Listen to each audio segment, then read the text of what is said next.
Hello hi ಎಲ್ರಿಗೂ ನಮಸ್ಕಾರ. ಎಲ್ಲರೂ ಹೇಗಿದ್ದೀರಾ? ಎಲ್ಲರೂ ಚೆನ್ನಾಗಿದ್ದೀರಾ ಅನ್ಕೊತೀನಿ. ನಾನು ಸಹ ಚೆನ್ನಾಗಿದ್ದೇನೆ. ಇನ್ನೇನು ಈ ವರ್ಷದಲ್ಲಿ ಅವರೆಕಾಯಿ ಕಾಲ ಮುಗಿತಾ ಬಂತು. ಈಗ ಒಂದೊಳ್ಳೆ ಅವರೆಕಾಳು ಮಿಕ್ಸರ್ ಯಾವ ರೀತಿ ಮಾಡೋದು ಅಂತ ನೋಡ್ಕೊಳ್ಳೋಣ. ನೀವೇನಾದರೂ ಮೊದಲನೇ ಬಾರಿಗೆ ನನ್ನ ಚಾನಲ್ ನೋಡ್ತಾ ಇದ್ರೆ ಲೈಕ್ ಮಾಡಿ, ಸಬ್ಸ್ಕ್ರೈಬ್ ಮಾಡಿ ಮತ್ತು ಶೇರ್ ಮಾಡಿ, ಬೆಲೈಕಾನ್ ಮೇಲೆ ಕ್ಲಿಕ್ ಮಾಡಿ.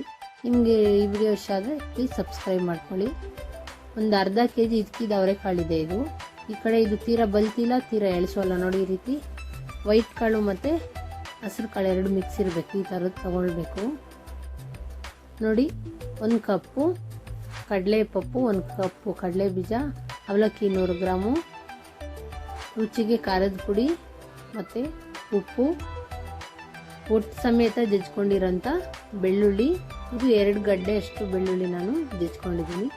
ಮತ್ತು ಹಸಿ ಕರ್ಬೇವಿನ ಸೊಪ್ಪು ಫ್ರೆಶ್ ಆಗಿರೋದು ಯೂಸ್ ಮಾಡಿ, ಚೆನ್ನಾಗಿರುತ್ತೆ. ಮತ್ತು ಕೊಬ್ಬರಿ ಸಣ್ಣಕ್ಕೆ ಉದ್ದುದ್ದಕ್ಕೆ ಹಚ್ಕೊಂಡಿರೋಂಥದ್ದು ಒಣಕೊಬ್ಬರಿ. ಇದು ಒಣಕೊಬ್ಬರಿ ತುರಿದಿಟ್ಕೊಂಡಿರೋದು. ನೀವು ಬೇಕಿದ್ರೆ ತುರಿದಿಟ್ಕೊಂಡಿರೋದು ಹಾಕ್ಕೊಳ್ಳಿ, ಇಲ್ಲಾಂದರೆ ಸ್ಕಿಪ್ ಮಾಡಿ. ಈಗ ಮೊದಲಿಗೆ ಈ ಬೇಳೆನ ಒಂದ್ಸರಿ ನೀರಲ್ಲಿ ತೊಳ್ಕೊಂಡು ಸುಮ್ಮನೆ ಒದ್ದೆ ಹೋಗೋವರೆಗೂ ಸುಮ್ಮನೆ ಬಟ್ಟೆ ಮೇಲೆ ಹಾಕ್ಕೊಳ್ಳೋಣ. 1-2 ನಿಮಿಷನೂ ಬೇಕಾಗಿರಲ್ಲ. ಸುಮ್ಮನೆ ಒದ್ದೆ ಅಂಶ ಹೋದ್ರೆ ಸಾಕು. ಯಾಕಂದರೆ ಎಣ್ಣೆಗೆ ಹಾಕಿದಾಗ ನೀರಿನಂಶ ಇದೆ, ಸಿಡಿಯೋ ಚಾನ್ಸಸ್ ಇರುತ್ತೆ. ಜಾಸ್ತಿ ಡ್ರೈ ಆಗಬಾರ್ದು, ಇದು ಮೇನ್ ಇಂಪಾರ್ಟೆಂಟು. ಜಾಸ್ತಿ ಡ್ರೈ ಆದರೆ ಗಟ್ಟಿ ಬಂದ್ಬಿಡುತ್ತೆ ಮಿಕ್ಸರು.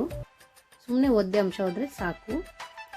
ಈಗ ಒಲೆ ಮೇಲೆ ಒಂದು ದಪ್ಪ ತಳ ಇರೋಂಥ ಬಾಣಲೆ ಇಟ್ಕೊಂಡು ಅದಕ್ಕೆ 1 ಲೀಟ್ರಷ್ಟು ಎಣ್ಣೆ ಹಾಕ್ಕೊಳ್ತಾ ಇದ್ದೀನಿ ನಾನು. ಮಿಕ್ಸರು ಈ ಥರದ್ದೆಲ್ಲ ಮಾಡುವಾಗ ಎಣ್ಣೆ ಸ್ವಲ್ಪ ಹೆಚ್ಚಾಗಿ ಇರಬೇಕಾಗುತ್ತೆ. ಮೊದಲಿಗೆ ಜಜ್ಕೊಂಡಿದ್ದಂಥ ಬೆಳ್ಳುಳ್ಳಿನ ಹಾಕ್ಕೊಳ್ತಾ ಇದ್ದೀನಿ. ನೋಡಿ, ಈ ಥರ ದೊಡ್ಡದು ಜಾಲರ ಇದ್ದರೆ ಅದರಲ್ಲೇ ಮಾಡ್ಕೊಳ್ಳಿ. ಎಣ್ಣೆನೂ ಗಲೀಜಾಗೋದಿಲ್ಲ, ನಾವು ಎಣ್ಣೆಯಿಂದ ತೆಗಿಯೋಕ್ಕೂ ಈಸಿ ಇರುತ್ತೆ. ಈ ರೀತಿ ಮಾಡ್ಕೊಳ್ಳಿ. ಇದು ತುಂಬ ಒಳ್ಳೆ ಮೆಥಡು. ಯಾಕೆ ನಾನು ಮೊದಲೇ ಇದೆಲ್ಲ ಹಾಕ್ಕೊಳ್ತಾ ಇದ್ದೀನಿ ಅಂದರೆ ಎಲ್ಲ ಐಟಮ್ದು ಫ್ಲೇವರ್ ಎಣ್ಣೆಯಲ್ಲಿ ಇಳಿದಿರುತ್ತೆ. ಲಾಸ್ಟಲ್ಲಿ ನಾವು ಅವಲಕ್ಕಿ ಮತ್ತು ಅವರೆಕಾಳನ್ನು ಕರೆದ್ರೆ ಫ್ಲೇವರ್ಫುಲ್ ಆಗಿರುತ್ತೆ. ಅದಕ್ಕೋಸ್ಕರ ಮೊದಲೇ ಇದನ್ನೆಲ್ಲ ನಾನು ಕರೆದುಕೊಳ್ತಾ ಇದ್ದೀನಿ. ಈಗ ಹಸಿ ಕರಿಬೇವಿನ ಸೊಪ್ಪು, ಇದು ಅಷ್ಟೇ ಬಿಡಿಸಿ ತೊಳೆದು ಕ್ಲೀನ್ ಮಾಡಿ ಇಟ್ಕೊಂಡಿರೋಂಥದ್ದು. ನೋಡಿ, ಈ ಕರಿಬೇವಿನ ಸೊಪ್ಪಿನ ಫ್ಲೇವರು ಎಣ್ಣೆಗೆ ಇಳಿದಿರುತ್ತೆ, ತುಂಬ ಚೆನ್ನಾಗಿರುತ್ತೆ. ಈ ರೀತಿ ಮಾಡ್ಕೊಳ್ಳಿ. ಕರಿಬೇವಿನ ಸೊಪ್ಪನ್ನು ಈ ರೀತಿ ಕರೆದಿದ್ದಾದ್ಮೇಲೆ ಪಕ್ಕಕ್ಕೆ ತಗೊಳ್ಳೋಣ. ಈ ರೀತಿ ಜಾಲರ ನಿಮ್ಮ ಹತ್ರ ಇಲ್ಲ ಅಂದರೆ ಅವಲಕ್ಕಿ ಕರಿ ಅಂತ ಸೌಟೆ ಬರುತ್ತೆ, ಅದು ಅಂಥದ್ರಲ್ಲಿ ಸಹ ಮಾಡ್ಕೊಳ್ಬೋದು. ಈಗ ಸಣ್ಣದಾಗಿ ಹಚ್ಕೊಂಡಿದ್ದಂಥ ಒಣಕೊಬ್ಬರಿನ ಹಾಕ್ಕೊಳ್ತಾ ಇದ್ದೀನಿ. ಜಾಸ್ತಿ ಬೇಯಿಸೋಕೆ ಹೋಗಬಾರ್ದು, ಎಣ್ಣೆಗೆ ಹಾಕಿ ಹಾಗೆ ತೆಗೆದ್ಬಿಡ್ಬೇಕು. ನಾನು ತೆಗಿಯೋದು ಸ್ವಲ್ಪ ಲೇಟ್ ಆಯಿತು. ನೋಡಿ, ಈ ರೀತಿ ಲೈಟ್ ಬ್ರೌನ್ ಸಹ ಬರಬಾರ್ದು. ಎಣ್ಣೆಗೆ ಹಾಕಿ ಹಂಗೆ ತೆಗೆದ್ಬಿಡ್ಬೇಕು. ಕೊಬ್ಬರಿ ಮಾತ್ರ ಬ್ರೌನ್ ಬರೋಕ್ಕಿಂತ ಮುಂಚೆನೇ ತೆಗೆದ್ಬಿಡಿ. ಇದು ಅಷ್ಟೇ ತುರಿದಿಟ್ಕೊಂಡಿರೋಂಥ ಒಣಕೊಬ್ಬರಿ. ನೋಡಿ, ಇಷ್ಟ ಆದರೆ ಸಾಕು, ತೆಗೆದ್ಬಿಡ್ಬೇಕು. ನಾವು ಎಣ್ಣೆಯಿಂದ ಈಚೆ ತೆಗೆದ್ರೂ ಸಹ ಬಿಸಿಗೇನೆ ಅದು ಇದಾಗುತ್ತೆ. ನೋಡಿ, ಈಗ ಕಡಲೆ ಬೀಜ ಹಾಕ್ಕೊಳ್ತಾ ಇದ್ದೀನಿ.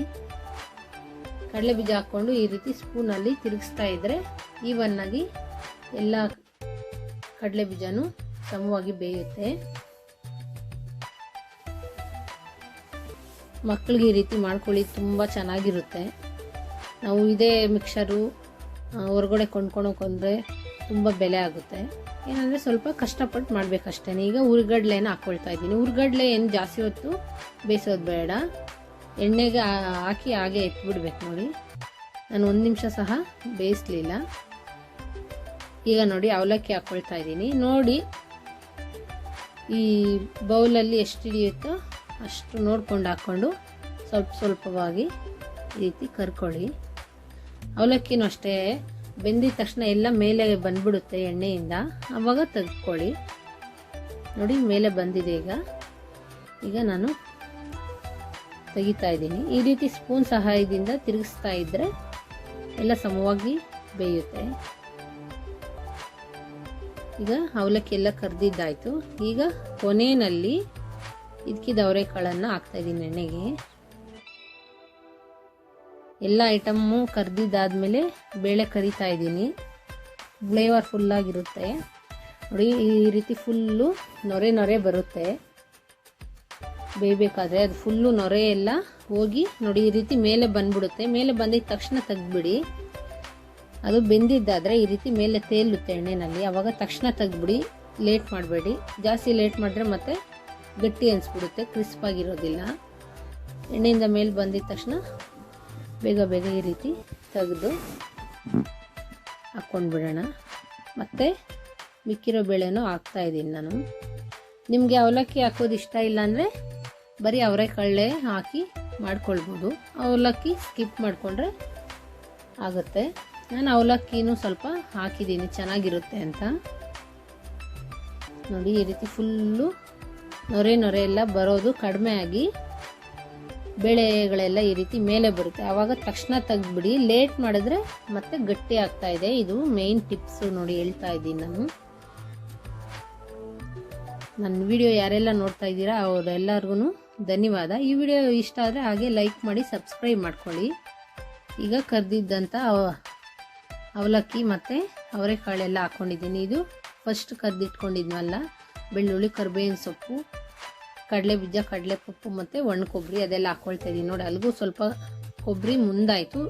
ಸುಮ್ಮನೆ ಎಣ್ಣೆಗೆ ಹಾಕಿ ಹಂಗೆ ತೆಗಿಬೇಕು, ಇಲ್ಲ ಡೈರೆಕ್ಟ್ ಹಂಗೆ ಸಣ್ಣದಾಗಿ ಹಚ್ಚಿ ಡೈರೆಕ್ಟಾಗಿ ಹಾಕ್ಬೋದು. ಎಣ್ಣೆಗೆ ಹಾಕ್ತೇನೆ ಹಾಕ್ಬೋದು. ಎಣ್ಣೆಗೆ ಹಾಕಿದ್ರೆ ಚೆನ್ನಾಗಿರುತ್ತೆ ಅಂತ ಹಾಕ್ಕೊಂಡಿದ್ದೀನಿ ನಾನು. ಎಲ್ಲ ಐಟಮು ಈ ರೀತಿ ದೊಡ್ಡದಾದ ಬಟ್ಲಲ್ಲಿ ಹಾಕಿ ಈ ರೀತಿ ಮಿಕ್ಸ್ ಮಾಡ್ಕೊಳ್ಳಿ. ನಿಮ್ಮ ಅನುಕೂಲಕ್ಕೆ ತಕ್ಕಂಗೆ 1 kg 2 kg ಎಷ್ಟಾದರೂ ಮಾಡ್ಕೊಳ್ಬೋದು. ನೋಡಿ ಈಗ ಖಾರದ ಪುಡಿಯನ್ನು ಹಾಕ್ಕೊಳ್ತಾ ಇದ್ದೀನಿ. ಬಿಸಿ ಇದ್ದಾಗಲೇ ಹಾಕ್ಬಿಟ್ರೆ ಚೆನ್ನಾಗಿ ಹಿಡಿಯುತ್ತೆ ಮಿಕ್ಸರ್ಗೆ. ನೋಡಿ ಮತ್ತೆ ಉಪ್ಪು ಹಾಕ್ಕೊಳ್ತಾ ಇದ್ದೀನಿ. ಕಡಿಮೆನೇ ಹಾಕ್ಕೊಳ್ಳಿ.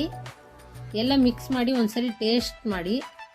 ಏನಾದರೂ ಉಪ್ಪು ಖಾರ ಸಾಕಾಗಲಿಲ್ಲ ಅಂದರೆ ಮತ್ತೆ ಹಾಕ್ಕೊಳ್ಬೋದು. ಆದರೆ ಜಾಸ್ತಿ ಆಗಿಬಿಟ್ರೆ ಏನೂ ಮಾಡೋಕ್ಕಾಗೋದಿಲ್ಲ. ಅದಕ್ಕೆ ಸ್ವಲ್ಪ ಕಮ್ಮಿನೇ ಹಾಕ್ಕೊಳ್ಳಿ ಉಪ್ಪು ಖಾರ ಯಾವತ್ತೂ ಅಷ್ಟೇ. ಸಾಕಾಗಲಿಲ್ಲ ಅಂದರೆ ಮತ್ತೆ ಹಾಕ್ಕೊಳ್ಬೋದು. ಜಾಸ್ತಿ ಆದರೆ ಉಪ್ಪು ಖಾರ ತೆಗಿಯೋಕ್ಕಾಗೋದಿಲ್ಲ. ನೋಡಿ ಈಗ ಈ ರೀತಿ 2 ಸ್ಪೂನ್ಗಳ ಸಹಾಯದಿಂದ ಈ ರೀತಿ ಮಿಕ್ಸ್ ಮಾಡ್ಕೊಳ್ಳಿ. ಒಂದರಲ್ಲೇ ಮಿಕ್ಸ್ ಮಾಡೋದಕ್ಕಿಂತ ಈ ರೀತಿ 2 ಸ್ಪೂನ್ಗಳ ಸಹಾಯದಿಂದ ಮಿಕ್ಸ್ ಮಾಡಿದ್ರೆ ಚೆನ್ನಾಗಿ ಮಿಕ್ಸ್ ಆಗುತ್ತೆ. ನೀವು ಇದಕ್ಕೆ ಗೋಡಂಬಿ ಸಹ ಹಾಕ್ಕೊಳ್ಬೋದು. ಗೋಡಂಬಿ ಕರ್ದು ಹಾಕ್ಕೊಳ್ಬೋದು. ಮತ್ತು ದ್ರಾಕ್ಷಿ ಸಹ ಎಣ್ಣೆಲಿ ಕರ್ದು ಹಾಕ್ಕೊಳ್ತಾರೆ. ಅದೆಲ್ಲ ನಿಮಗೆ ಬಿಟ್ಟಿದ್ದು. ನೋಡಿ ಈಗ ಬಿಸಿ ಬಿಸಿ ಅವಲಕ್ಕಿ ಮತ್ತು ಇದಕ್ಕಿದ ಅವರೆಕಾಳು ಮಿಕ್ಸರ್ ರೆಡಿಯಾಗಿದೆ. ನೋಡಿ ಯಾವ ರೀತಿ ಬಂದಿದೆ ಟೆಕ್ಸ್ಚರು. ನಾನು ಕೊಬ್ಬರಿ ಚೂರುಗಳಿಂದ ಗಾರ್ನಿಷ್ ಮಾಡಿದ್ದೀನಿ. ತುಂಬ ಅಂದರೆ ತುಂಬ ಚೆನ್ನಾಗಿದೆ. ಮಾಡ್ಕೊಳ್ಳಿ.